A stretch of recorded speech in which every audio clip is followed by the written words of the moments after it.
For TechyFanOfIndia, we are going to study here Git and GitHub in English tutorial, because this tutorial is only in English.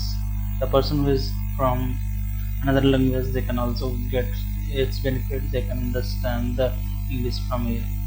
Git is the distributed version control system. The VC's short name is here.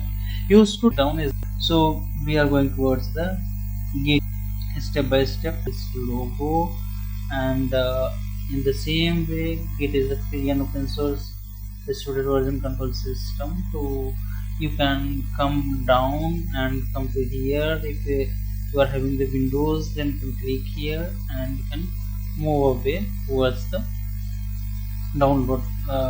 Download it, the GitHub in the same